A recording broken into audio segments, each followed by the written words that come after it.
This morning, an East Side couple was shot in their home. We'll tell you why police are saying there will be no arrests. And new at noon, from SmackDown to Helping Out. Find out how this WWE superstar helps veterans in Kendall County. Great weather today and tomorrow. A little bit more cloud cover Saturday and some chances of rain Sunday. We'll break down that weekend forecast coming up.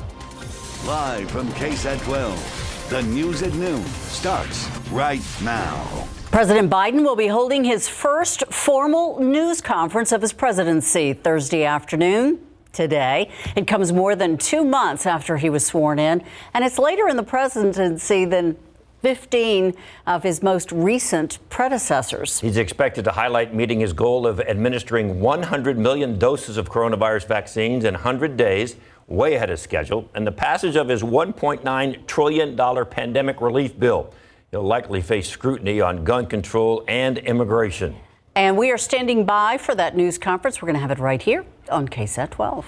In the meantime, San Antonio Metro Health will have 30,000 first-dose Pfizer vaccine appointments available later on this evening, starting at 7 o'clock.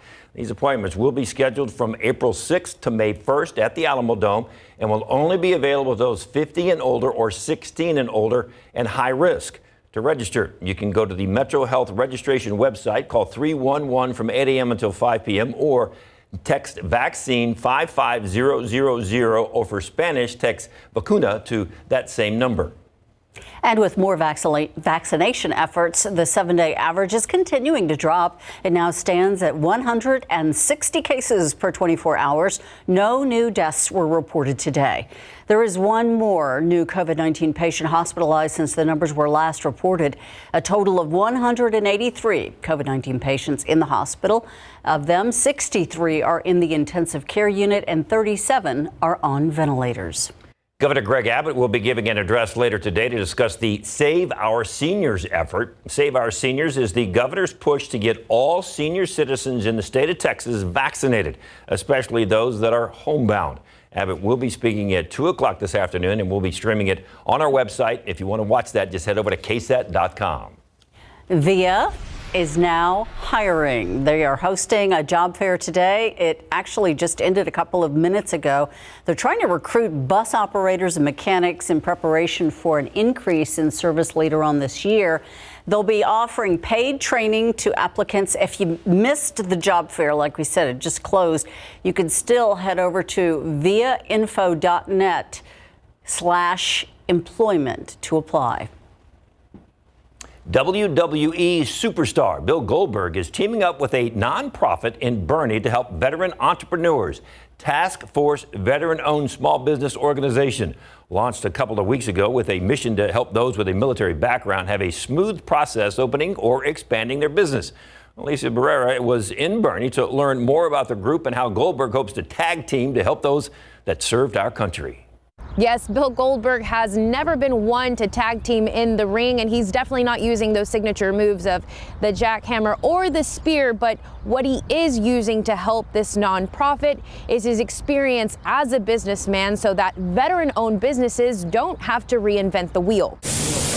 The nonprofit Task Force Bosbo was started by Army veteran Mark Sierra, who's the owner and chef of Compadres Hill Country Cocina, based in Bernie.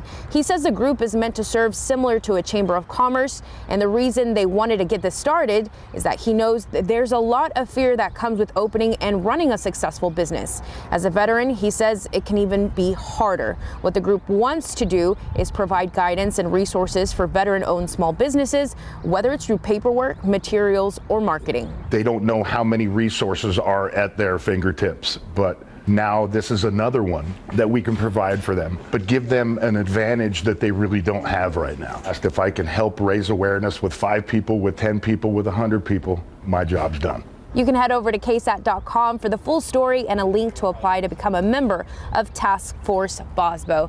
And Mark Sierra with Compadres Hill Country Cocina tells me that so far 9 businesses have applied to become members, but they are standing by ready to help even more veterans. Reporting Alicia Barrera, KSAT 12 News.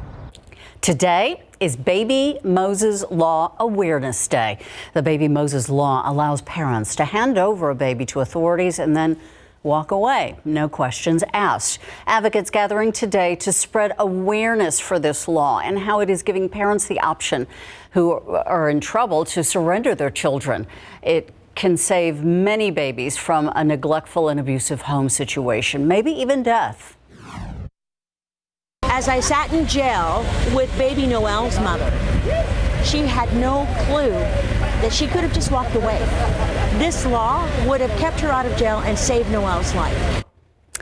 Advocates for the Baby Moses law are pushing that the statute move from 60 days to 12 months, saying extending that time would not only help to protect the lives of these children, but also the lives of their parents.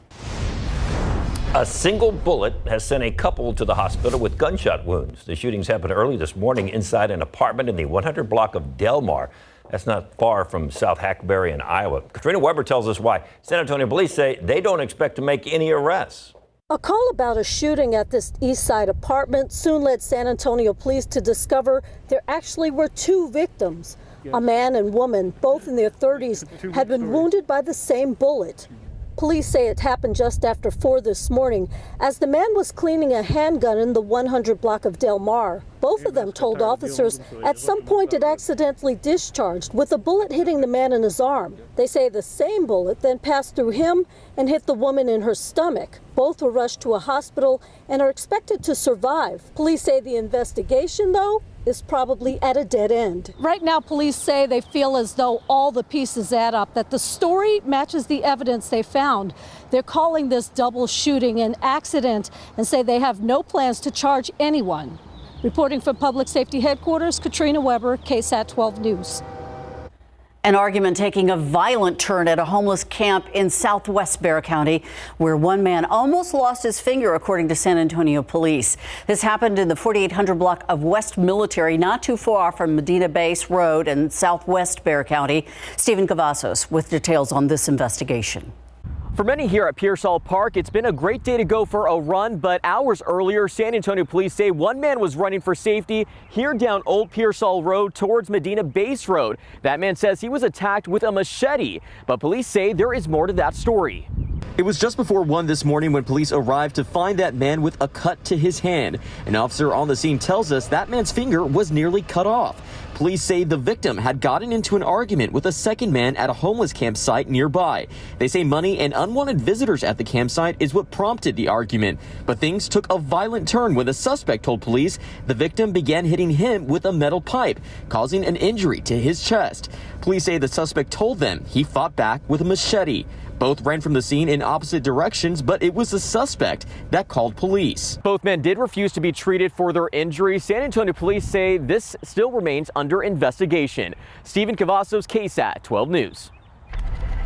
Outside with live cam, a little rain overnight, but not like it was like 3 or 4 nights ago. It was like a little more quiet. Yeah, it completely missed my house. At least here in San Antonio. Yeah, it was so. Well, I'm sorry, but they hit my house, so I'm sorry about y'all. There was some heavier rain out there in pockets. We're going to show you some rainfall totals. The aquifer jumped up about 0.2 of a foot. In your pollen count, we still have moderate counts of oak and hackberry. Thankfully, mold has dropped off a little bit. It's in the low category now. We have some more chances for rain as we get into the weekend. Sunday especially, more showers in the forecast. We're going to talk about that entire forecast coming up.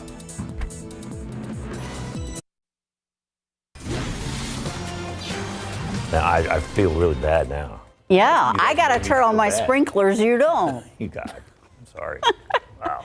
But, you know, we were kind of worried there was going to be some severe weather last night, too. We were, and thankfully there was not a whole lot of that. We did get some reports, some bigger hail around Lakey, also some big hail around Austin. They got pummeled by some hail. We didn't see it here in San Antonio. In fact, we didn't see much of anything. A couple sprinkles, a little bit of rain here and there. There's a look at the observed rainfall, and you can really tell where the corridor of the heaviest rain was, right across the hill country. We'll look at some of the numbers. Kerrville, 0.44, Bandera, 0.6, Bernie, about 0.3 of an inch. The airport, 0.02 of an inch. That's it. Blanco, almost half an inch. So there's a good corridor there of some pretty good rain. Junction, over an inch. And some of that fell in the recharge zone. So that's why the aquifer, I think, is jumping up today. Good news there. But we certainly can use a little bit more. And there is more in the forecast. So let's take a look at some of the weather headlines here. Sunny and beautiful today. It is nice. A lot of blue skies. We're going to be watching the southeastern portion of the country very closely today. A tornado outbreak is likely. We'll show you that setup.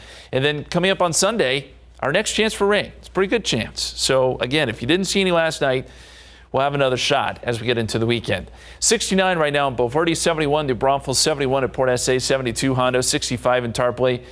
Again, it's gorgeous out there. 73 Pleasanton, 73 in Kennedy. Winds have picked up a little bit, and they'll be breezy today. We'll get some gusts up around 20, maybe 25 miles per hour. We're seeing that right now. Places like Hondo, seeing a gust of 24, and that's behind that front that moved through. So we're getting a good northerly wind. Temperatures will make it up to about 78 today. Sunny across the board, and then they'll fall off quickly tonight. Those numbers into the 50s by tomorrow morning. Looking at the big picture here, most of Texas is very quiet, but you look east, you see a tornado watch box there. This is the area that will be under the gun today. In fact, there's already some warnings being put out now as this storm system, same one that brought us weather overnight, pushes east. This is the area under the gun right now, parts of Mississippi and Alabama. That's also the area that is underneath a high risk for severe weather today. These are rare. The Storm Prediction Center doesn't put out high risks very often, but we've already seen one this year in basically the same place. So here we go again. Long track tornadoes, very large hail, destructive winds all across this area. Places like Birmingham and Jackson, thankfully well east of us. This storm system moves east, and you can see where those storms are going to be today. Meantime, for us, we'll see good weather again tomorrow. Moisture surges north on Saturday, so we'll get more cloud cover, maybe a shower. And then on Sunday, frontal boundary sinks into the area. This should give us a decent chance for showers and maybe a few thunderstorms on Sunday afternoon. It will also make things a little bit cooler. So here's what the 7-day looks like. 85 tomorrow and sunny. It'll be warm, and then 85 on Sunday. Mostly cloudy, though, 10% chance of rain. Frontal boundary moves in on Sunday. There's your 40% chance of showers. 70, much cooler behind the front. 76 Monday. And then as we get into Tuesday, 80, mostly cloudy. And then we'll get another chance of rain coming up on Wednesday with a high near 82 degrees. We'll be right back.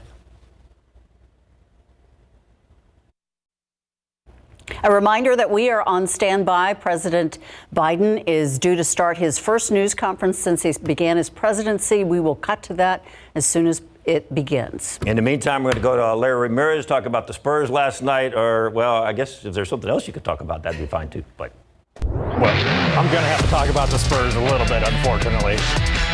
Thanks to their three-point shooting, the LA Clippers dominated the Spurs last night, leading the entire way. Kawhi Leonard scored a game-high 25 points. He made both of his three-point attempts. Los Angeles made 17 three-pointers, while the Spurs made just 7. That's a 30-point difference in favor of the Clips. DeMar DeRozan led the Spurs offensively with 18 points. LA led by 14, as many as 35. Clippers rolled 134-101. DeJounte says facing the Clippers tonight gives them a chance to adjust quickly to what went wrong. That's the positive about it, win or lose, to be able to play this team, the same team the next day. In our case, we lost. So we all should go home mad about it, wake up mad about it, but also, when it's time for game time, lock in and just try to go out and get a win. Spurs and Clippers will do it again tonight, 7:30 at the AT&T Center. Guard Jordan Nixon, she came up clutch twice last night for Texas A&M in the second round of the women's D1 tournament. Aggies down 2 against Iowa State when Nixon drives in for the layup, tying this at 75 with 5 seconds left in regulation, and we're going to overtime. Tied at 82 now, Sierra Johnson blocks the Cyclone shot. The Aggies break out with seconds left on the clock, and Jordan Nixon drives into Banks and the game winner at the buzzer. Game over. Nixon is mobbed by her teammates. She scored a game-high 35 points, and the Aggies are Sweet 16 bound 84-82 in overtime. Nixon got emotional when talking during post on the court. I say it all the time, and it really just goes back to trust. They trust me. They trust me to make plays. They trust me to lead this team. Win, lose, or draw, every single person on that bench is behind me, and it just makes these moments that much more special. Texas A&M, the 2 seed in the Mercado region, will play number 3 Arizona Saturday night at 7 at the Dome. And the late game last night featured number 6 Texas and number 3 UCLA in the Hemisphere region. Late second quarter, the Bruins block a shot. The ball goes right to Kyler Lambert, who makes a jumper, and the Horns lead 35-14 at halftime. The Clemens alum had 17 points and 10 rebounds. Celeste Taylor led UT with a game-high 24, and Texas wins 71-62 and will face number 2 Maryland Sunday night at 8 in the Sweet 16 at the Alamo Dome. Pro football coverage powered by Davis Law Firm. This morning, KSAT 12 Sports caught up with Miami Dolphins running back Malcolm Brown while he was working out with Coach Dunk. Brown recently signed with the Dolphins after spending 6 seasons with the Rams, starting in St. Louis and ending in Los Angeles. I'm blessed to be able to, going into my, 7th year in the NFL,